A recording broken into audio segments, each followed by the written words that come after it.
사람을 만드신 이유는 사람을 통해서 또 자연 만물을 통해서 또 이렇게 나무나 꽃이나 또 모든 새나 물고기나 할 것 없이 모든 짐승들까지 하나님을 찬양하고 살 수 있도록 하나님이 만들어 주셨어요. 그런데 단 한 가지 하나님께서 규칙을 주셨는데 에덴 동산의 중앙에 선악과와 생명나무 두 나무를 이렇게 만들어 놓으시고 거기 그 선악과를 따먹지 못하도록 규칙을 주셨습니다. 그 단 한 가지 규칙만 지키면 되는데 그 규칙을 지키지 못하게 된 거예요. 어느 날 마귀가 사단이 뱀에게 이렇게 들어갔습니다. 뱀에게 들어가서 하와를 유혹을 했습니다. 그때는 뱀이 아무래도 아름다웠던 것 같아요. 지금은 우리가 뱀을 굉장히 싫어하잖아요. 그런데 뱀이 하와를 유혹했습니다.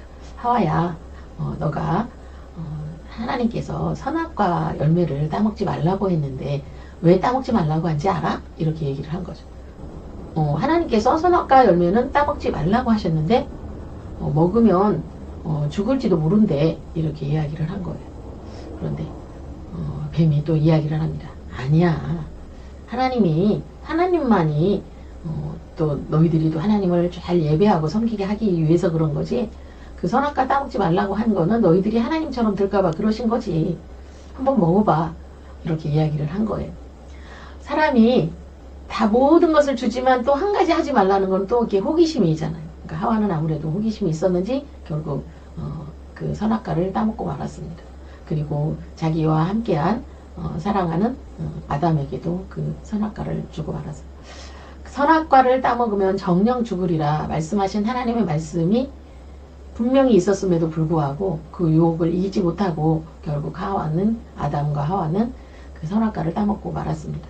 근데 그 선악과를 따먹고 나서 본인들이 옷을 벗고 있는 수치스러운 부분을 발견을 하고 숨어 있었는데 아담아 하고 하나님께서 찾아오셨어요. 그리고 아담에게 너가 왜 내가 따먹지 말라고 한 선악과 열매를 따먹었느냐. 그러니까 핑계가 그때 또 시작이 되었죠. 하나님이 저에게 주신 하와가 선악과를 따먹으라고 했습니다. 하나님이 저에게 주신 하나님 때문이에요. 이거하고 똑같은 거예요. 그리고 하와는 또 뱀이 저에게 유혹을 했어요. 이렇게 계속 핑계를 하면서 결국 모든 책임 전가를 했습니다. 결국 하나님께서는 사람을 만드신 그 이유와 목적을 후회하시고 결국 하나님께서는 아담과 하와를 죽이시지 않으시고 하나님이 대신 그 책임을 지시기로 결정을 하셨습니다. 그래서 하나님께서는 자기의 하나밖에 없는 독생자 예수 그리스도를 보내셔서 그 죄에 대한 책임을 본인 스스로 지기로 결정을 하신 거예요. 그래서 예수님이 오시는 거는 이미 태초에 사람이 아담과 하와가 만들어졌을 때 그때 이미 하나님은 계획할 수밖에 없었던 것입니다. 우리는 수많은 좋은 기회가 있어도 청개구리처럼 꼭 하지 말라는 거는 하고 싶은 그러한 마음이 있듯이 아담과 하와도 그랬던 것 같습니다. 그 이후로 죄가 세상에 들어온 이후에는 살인과 욕심과 또 많은 사건들이 벌어지기 시작했죠. 그래서 아담과 하와는 결국 에덴 동산에서 쫓겨났고 남자는 수고하고 땀을 흘려서 가족을 먹여 살려야 하고 여자는 잉태하는 고통이 따르게 되었습니다. 뱀은 종신토록 배로 기어 다녀야 하는 그러한 벌칙을 받게 된 것입니다. 하나님이 에덴 동산에서 쫓겨내신 이유는 생명나무 과일을 따먹고 죄를 지으면서 영원히 죽지 않고 살 수 있기 때문에 그 위험을 방지하기 위해서 에덴 동산을 막으시고 에덴 동산에서 쫓아내시고 에덴 동산을 막으셨습니다. 아마 우리는 에덴 동산 같은 천국 같은 그거를 회복하기 위해서는 개인적으로 하늘나라 가야지 아름다운 에덴과 같은 에덴보다 더 아름다운 하늘나라에서 거하게 될 것이라 그렇게 생각이 됩니다. 이렇게 인간의 실패로 인해서 결국 하나님은 그 모든 책임을 지식으로 결정하셨고 그 결정된 약속으로 오신 분이 바로 요한복음 1장에 나타난 그러한 사건입니다. 태초에 말씀이 계시니라. 이 말씀이 하나님과 함께 계셨으니 이 말씀은 곧 하나님이시니라.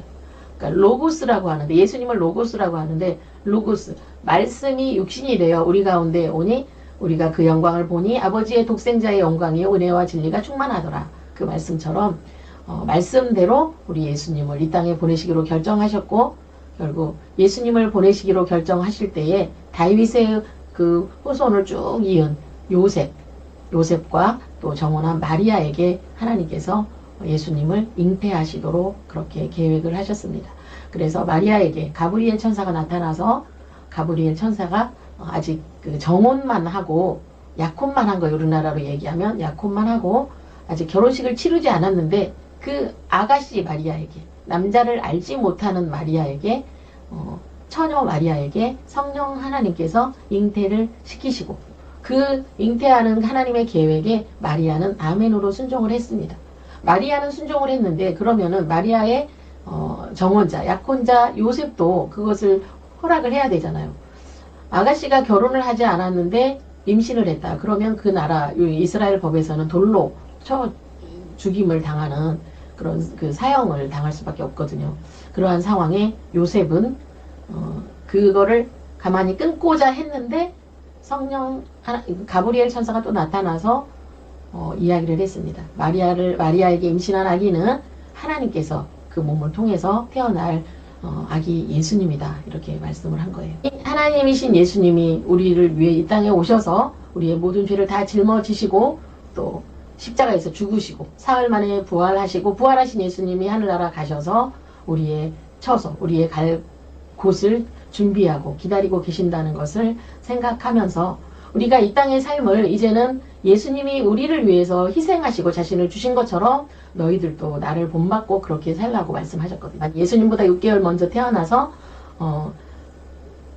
예수님의 이 사역 전에 미리 요단강에서 많은 사람들에게 세례를 주면서 너희 회개하라, 천국이 가까웠느니라, 그렇게 얘기하면서 앞으로 오실 분은, 나는 너희에게 물로 세례를 주지만 내 뒤에 오시는 예수님은 성령으로 너희에게 세례를 베풀리라, 이렇게 말씀을 하셨습니다. 그래서 예수님이 오실 길을 준비하고 나서 예수님이 등장을 하시게 되셨고, 예수님이 3년의 사역을 마치시고 십자가에서 못 박혀 돌아가시게 된 것입니다. 이렇게 우리는 하나님의 거룩한 계획 속에서 이 구약의 그 4000년의 배경을 중심으로 해서 예수님이 오셨고, 예수님이 오신 이유는 타락하고 영원히 죽을 수밖에 없는 백성된 우리들을 구원하시기 위해서 우리 예수님이 오셨다는 사실을 기억하면서 여러분들은 예수님을 내 구주로 영접하시기 바랍니다. 첫째 아담이 실패했지만 두 번째 아담으로 오신 우리 하나님이신 예수님께서 다시 우리를 구원하시기 위한 계획을 십자가로 이루셨어요. 어린 양 제물이 되어주셔서 십자가에 죽어주신 예수님께서 우리에게 말씀하시는 것은 예수님을 닮아서 우리도 사랑하고 섬기고 이웃을 사랑하고 하나님을 사랑하는 그러한 삶을 살라고 그렇게 말씀을 하고 계십니다.